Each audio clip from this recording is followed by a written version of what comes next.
სურწყუნისი. ასე ეძახდნენ ძველად ქართველები ზამთრის სიმსუსხიან თვეს, რომელსაც დღეს შენ თებერვლის სახელით მოიხსენიებ. წელიწადის ამ დროს, როდესაც ყველაფერი ისედაც უსიცოცხლოდ გამოიყურება, შენ კიდევ უფრო მიყრუებულ ადგილს დაეძებ. ასეთი გარემო უკვე წინასწარ შერჩეული გაქვს. იმ ადგილს, რომლისკენაც შენ მიიწევ, უცნაური სიჩუმე ახასიათებს. აქაურობა ასე უბრალოდ თავისი ნებით როდი დადუმებულა.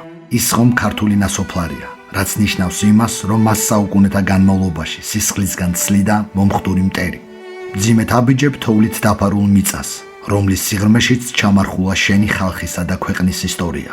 სიამაყე და სევდა, ეს ის განცდებია, რომლებიც შენს თავში ერთმანეთის მონაცვლეობით ამოანათებენ. ამაყოფ იმით, რომ დღემდე არსებობ როგორც ერი, ხოლო სევდა გაწვება ნაქართველარი გარემოს შემხედვარეს. ამ ფიქრებში გართულს გაფხიზლებს შეძახილი წინაპართა ნაკვალევზე წამოყვანილი 9 წლის შვილისა. მამა კოშკი გამოჩნდა.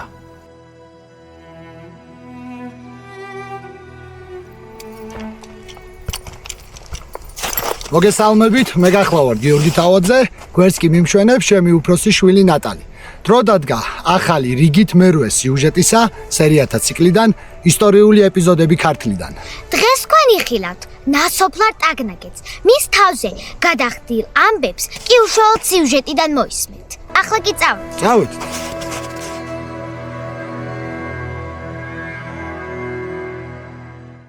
მტკიცე და შეუცვალებელი, ნასყიდობის ფიცი, პირი და წიგნი მოგეცით ჩვენ, დავითის შვილმა ბიძინამა და შვილმა ჩემმა დავით და მომავალმან სახლისა ჩვენი სამან ყოველთავე თქვენ, სოლოღაშვილს ელიზბარს და შვილთა შენთა სახლის უხუცეს ზურაბს და შვილთა შენთა იესეს, მეფეთ მეფის პატრონის შაჰნავაზისა და დედოფალთ დედოფლის პატრონის მარიამის ბრძანებითა და ნებადართულობითა მოყიდეთ ტაგნაგეთი. 4 კომლი კაცით, ზურაბიშვილი ვართანა, მიქელაშვილი პაატა, მელქუა და ვარსიმაშვილი ბეჟიტა. თქვენ მოისმინეთ 1661 წლის 16 აპრილს შედგენილი ნასყიდობის წიგნი, რომელიც გვიყვება დღევანდელი სერიის მთავარი ობიექტის, ესე იგი სოფელი ტაგნაგეთის შესყიდვას ელიზბარ სოლოღაშვილის მიერ, მისივე სახლეულისგან ბიძინა სოლოღაშვილისაგან. ჩვენ და სამწუხაროდ ეს ხელნაწერი გახლავთ ყველაზე ძველი ისტორიული წყარო, სადაც შეიძლება მიგნებულ იქნას ამ ქართული ისტორიული სოფლის კვალი. სრულიად უცნობია, უფრო სწორედ დაკარგულია ყველა ჩანაწერი, რომელიც სააშკარაოზე გამოიტანდა დასახლების მრავალ საუკუნოვან წარსულს. მაგრამ როგორც ყოველთვის, დღესაც შევეცდები არსებულ წყაროებზე დაყრდნობით, შეგიქმნათ წარმოდგენა, როგორც ამ დასახლების უახლოეს წარსულზე, ასევე ლოგიკური ანალიზის საშუალებით გამოვთქვათ ვარაუდები, თუ რა მოვლენები შეიძლება განვითარებულიყო ამ ადგილზე. თავდაპირველად დავიწყოთ ზემოთხსენებული ნასყიდობის წიგნის განხილვა, რომლიდანაც პირველ რიგში ჩვენ ვიგებთ იმას, რომ მე-17 საუკუნისათვის ტაგნაგეთის სოლოღაშვილთა ერთი ოჯახიდან გადადის მეორეს ხელში. ქართლის მეფე იმ დროისათვის გახლავთ ვახტანგ მეხუთე შაჰნავაზად წოდებული. და ვინც სერიათა ციკლს ისტორიული ეპიზოდები ქართლიდან თვალს ადევნებთ, აუცილებლად გაგახსენდებათ მეხუთე სიუჟეტი ჭაპალის ციხეზე. სადაც მე თქვენ მოგიყევით, რომ ვახტანგის მეფობისას სოფელი ჭაპალა თავისი საფორტიფიკაციო ნაგებობით ელიზბარ სოლოღაშვილმა მიიღო. ესე იგი შეგვიძლია თავისუფლად ვთქვათ, რომ ქვემო ქართლის ამ ნაწილში მე-16 საუკუნის 60-იანი წლებიდან წინაურდება სოლოღაშვილთა ის ფეოდალური ოჯახი, რომლის სახლი კაცსაც ელიზბარი წარმოადგენდა. 1661 წელს შედგენილ ნასყიდობის წიგნში ასევე აღნიშნულია, რომ სოფელ ტაგნაგეთში იმ დროისათვის ცხოვრობს 4 კომლი, ხოლო ამ ოჯახთა თავკაცების ვინაობაა ზურაბიშვილი, მიქელაშვილი, ვარსიმაშვილი და ვინმე მელქუა. თუ მე-16 საუკუნის 60-იანი წლების სამართლებრივი დოკუმენტის წაკითხვას გავაგრძელებთ, აღმოვაჩენთ ასეთ რამეს. გლეხები მოყიდეთ მათითა სახლკარითა, ჭურმარანითა, კალოსაბძლითა, ეკლესიითა, სასაფლაოთა, წისქვილითა, ვენახითა, სახნავ-სათესითა, საძოვრითა და სათიბითა. როგორც ხედავთ, ტაგნაგეთი, როგორც დასახლება, აღჭურვილი იყო აბსოლუტურად ყველაფრით, რაც ფეოდალურ წარსულში სრულყოფილი სოფლისთვის იყო საჭირო. ნასყიდობის წიგნში შეტანილი სოფლის დახასიათება მიახლოებით წარმოდგენას გვიქმნის აქაურობის დაგეგმარებაზეც. თქვენ ახლა კადრში ხედავთ ტაგნაგეთის დარბაზული სტილის ეკლესიას. ის ადგილი, სადაც ტაძარი აშენებული, სავარაუდოდ სოფლის ცენტრალური ნაწილი იქნებოდა. მის გარშემო კი დღემდე შეიმჩნევა იმ ქვათა ფრაგმენტები, რომელიც საუკუნეთა უკან დასახლების მაცხოვრებელთა განსასვენებლის შესამგობელს წარმოადგენდა. სამლოცველოსგან სამხრეთით ყველაზე მეტი რაოდენობით უნდა ყოფილიყო საცხოვრებელი ნაგებობები. რამე თუ აქ მთის ფერდი შედარებით მოვაკებულია. ხოლო კიდევ უფრო მოშორებით ხელსაყრელი ნიადაგია მიწათმოქმედებისათვის. საცხოვრისები იარსებებდა ასევე ეკლესიის ჩრდილოეთითაც, ხოლო დასავლეთით კი შედარებით ნაკლები რაოდენობით. რამე თუ აქ ხევი ახლოსაა. ჩრდილოეთით კი იქ სადაც მთის ფერდი კიდევ უფრო დამრეცი ხდება, სოფლის ყველაზე მაღალ წერტილში დგას თავდაცვითი ნაგებობა, მასთან მყოფი საცხოვრისი დარბაზებით და კარის ეკლესიით. ეს უკანასკნელი გახლავთ ტიპიური მოდელი ფეოდალის რეზიდენციისა გვიანი შუა საუკუნეების საქართველოდან. სამწუხაროდ კომპლექსის უმეტესი ნაწილი ნანგრევებად არის ქცეული. ყველაზე უკეთ კი შემონახულია რამოდენიმე სართულისაგან შემდგარი კოშკი და მის სიახლოვეს მდგომი დარბაზული სტილის ტაძარი. რომ დავაჯამოთ ყველა ზემოთ ჩამოთვლილი, სურათი შემდეგნაირად ყალიბდება. ტაგნაგეთი ერთდროს წარმოადგენდა ქვემო ქართლში, კერძოდ კი ალგეთის ხეობაში არსებულ დასახლებათაგან ერთ-ერთ საკმაოდ მოზრდილ სოფელს, რომლის განაპირა ყველაზე მაღალ წერტილში იდგა აქაურობის ბატონ პატრონი ფეოდალის რეზიდენცია. ხოლო ასეთ ოჯახს კი მე-17 საუკუნეში ჯერ ბიძინას, შემდეგ კი ელიზბარ სოლოღაშვილის შთამომავლობა წარმოადგენდა. ნასყიდობის წიგნში არის კიდევ ერთი გარემოება, რომელიც მიუხედავად ტაგნაგეთის როგორც სოფლის მასშტაბურობისა, ერთ რამეზე მიგვითითებს. ეს გახლავთ რაოდენობა აქ მაცხოვრებელი ოჯახებისა, რაც წარმოადგენს 4 კოლს. დამეთანხმებით, ამ მასშტაბის სოფლისთვის ეს ციფრი ზედმეტად მცირეა. ესე იგი წინამდებარე მე-16, მე-15, მე-14 ან მე-13 საუკუნეებიდან მოყოლებული, აქ ისეთი პროცესებია განვითარებული, რამაც დასახლება თაობათა ცვლასთან ერთად ნელ-ნელა შემცირებისკენ წაიყვანა. ჩვენი ქვეყნის ისტორიული პრაქტიკიდან გამომდინარე, ნასოფლარებისა და ნასახლარების წარმოქმნა უმთავრესად ხდებოდა ქართულ მიწებზე მასიურად მოძალებული მტრის ურდუების და გამო, რომლებიც პირდაპირი მნიშვნელობით ცეცხლითა და מחვილით შემოდიოდნენ ჩვენს მიწებზე. საქართველოში ყველა მხარე, იქნება ეს ქართლი, მესხეთი, კახეთი, იმერეთი თუ ნებისმიერი სხვა კუთხე, ერთი მეორეზე ნატანჯი და აოხრებულია ბედუგუღმართობის და გამო. ხოლო ასეთ გამოვლინებებს ყველაზე მასიური სახე მიეცათ მას შემდეგ, რაც მე-15 საუკუნის მეორე ნახევრიდან ერთიანი საქართველოს სამეფო სამთავროებად დაიშალა. ამ პერიოდიდან ქართლის, კახეთის, იმერეთის სამეფო და სრულიად ცალკე მდგომი სამცხე საათაბაგო ანუ მესხეთი დამოუკიდებელ პოლიტიკურ ერთეულებს წარმოადგენენ.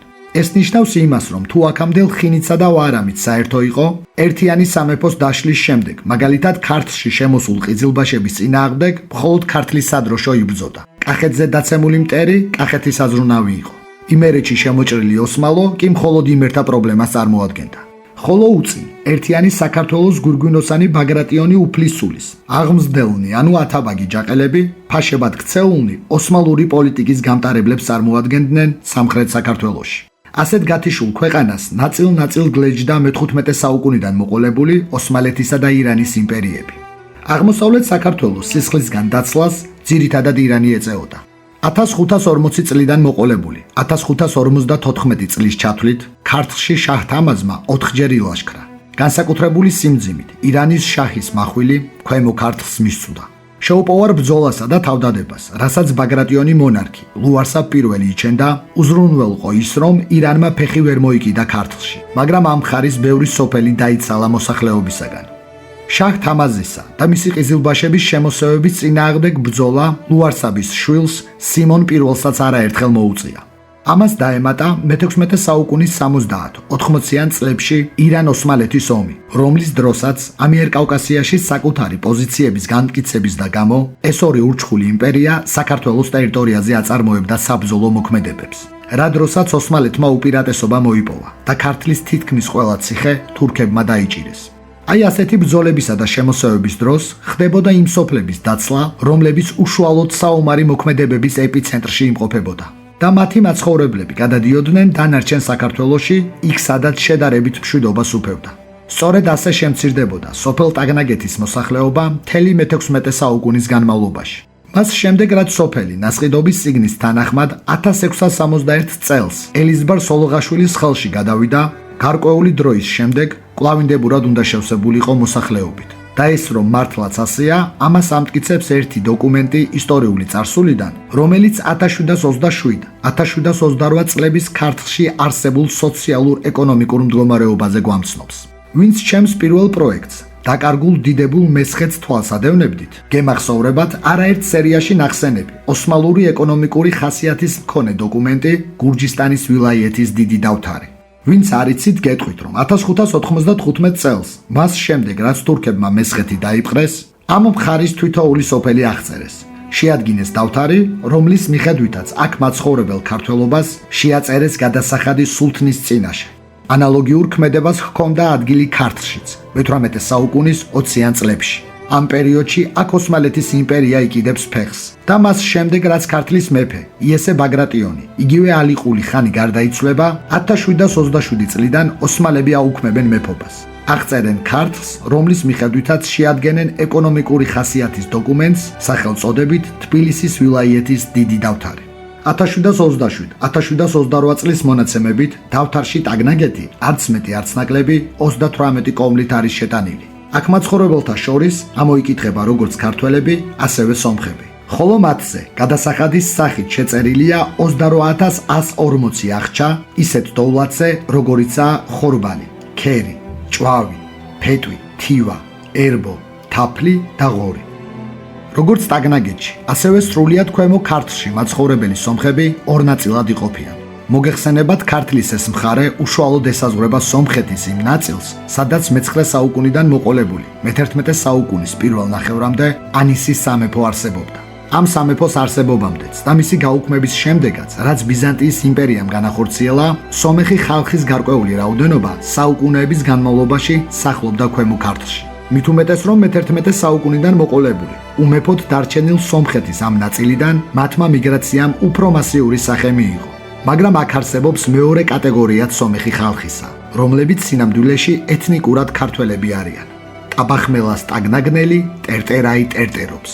ეს გახლავთ ნაწყვეტი მე-17 საუკუნეში მოღვაწე, პოეტისა და ბაგრატიონი მეფის, ვახტანგ მეხუთე შაჰნავაზის შვილის არჩილის პოეზიიდან. ეს სტრიქონი გამოძახილია იმ მდგომარეობისა, რაც ქვემო ქართლის ეკლესიებში სუფევდა. უფრო ზუსტად რომ გითხრათ, მე-17 საუკუნიდან მოყოლებული, მე-18 საუკუნის ბოლომდე გამუდმებული შემოსევების და გამო, რომელსაც ოსმალები, ირანელები და ამათ დამატებული ლეკებიც ეწეოდნენ ამ მხარეში, დაიცალა ეკლესია-მონასტრები ქართველი სასულიერო პირებისაგან. მათ ადგილზე გამოჩნდნენ ტერტერები, ანუ სომეხი მღვდლები, რომლებიც მთელი გულმოდგინებით სოფლიდან სოფელში მოგზაურობდნენ. ამ საკითხზე მე-19 საუკუნის 50-იან წლებში დაბადებული ქართველი მკვლევარი და საზოგადო მოღვაწე ზაქარია ჭიჭინაძე წერდა შემდეგს. ტერტერები ქართველებს ხშირად შვილებს სომხურად უნათლავდნენ. აქორწინებდნენ სომხური წესით. ხოლო ამის მოდავე მათ წინაშე აღარავინ იყო, რადგანაც ქართველთ მისი შეგნების ძალა აღარ შესწევდათ. მათთვის სულ ერთი იყო, ოღონდ ქართველი მოუნათლავად არ დარჩენილიყო დაუსაფლავებელი. ნათლობის დროს სომეხი მღვდლები სომხურ სახელებს არქმევდნენ ბავშვებს, ხოლო მოგვიანებით ამ სახელიდან იწარმოებოდა შთამომავალთა გვარებიც, რაც სრულ გაუგებრობას იწვევდა. ამის მერე მოხდა ისე, რომ ქვემო ქართლის თითქმის ყველა სოფელში 3 ან 5 გასომხებული ქართველი კომლი მაინც ცხოვრობდა. ჭიჭინაძისეული რომ ტაგნაგეთზე გადმოვიტანოთ, ყველაფერი კანონზომიერად ჩდება. რამე თუ ჯერ კიდევ არჩილ ბაგრატიონისგან ვიცით, რომ მე-17 საუკუნეში ტაგნაგეთში არის ტერტერა. ხოლო 1728 წლის ოსმალების დავთარში 10-მდე სომხური ოჯახია დაფიქსირებული, რომლებიც არაა გამორიცხული რეალურად ქართველებს წარმოადგენდნენ. გარდა ამისა, თურქულ წყაროებში მებატონეთა რიგში ამოიკითხება იასე და დათია სოლოღაშვილები, რომლებიც თავისი წინაპრების მსგავსად კვლავაც ტაგნაგეთს ფლობენ და მათი ოჯახის მთავარი რეზიდენციაც კვლავ სოფლის თავზე მდგომი კომპლექსია.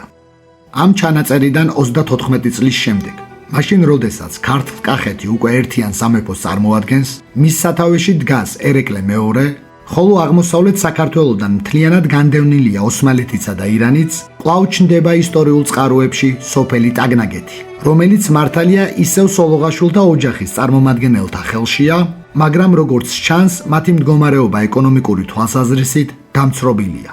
ამ პერიოდიდან მოყოლებული მე-18 საუკუნის ბოლომდე სოლოღაშვილის გვარის შვილებმა მასიურად დაიწყეს მამულების გაყიდვა. მაგალითად, ჭაპალის ციხეზე საუბრისას მე-5 სერიაში მე გითხარით, რომ სიმაგრეცა და სოფელიც შეისყიდა დავით ორბელიანმა. ხოლო ტაგნაგეთის გარკვეული ნაწილი უყიდია ერეკლეს მდივანბეგს იესე ბარათაშვილს. მანუჩარ სოლოღაშვილი მოვიდა. დიდი საქმის გაჭირვება მიამბო. 2 დღე არც მე მქონია პური და არც ჩემს შვილსაო.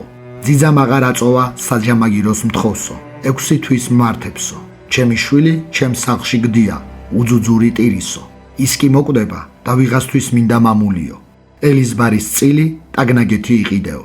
ასეთ რამეს გვიყვება იესე ოსესძე ბარათაშვილი მის მიერ შესრულებულ ჩანაწერში მანუჩარ სოლოღაშვილზე, რომელიც მას საკუთარი ძმის ელიზბარ სოლოღაშვილის წილის სოფლის ყიდვას სთხოვს. აქ კარგად ჩანს დამცრობა მემამულე თავადებისა, რომლებიც არსებობისთვის ყიდიან მათ საკარმიდამო მიწებს.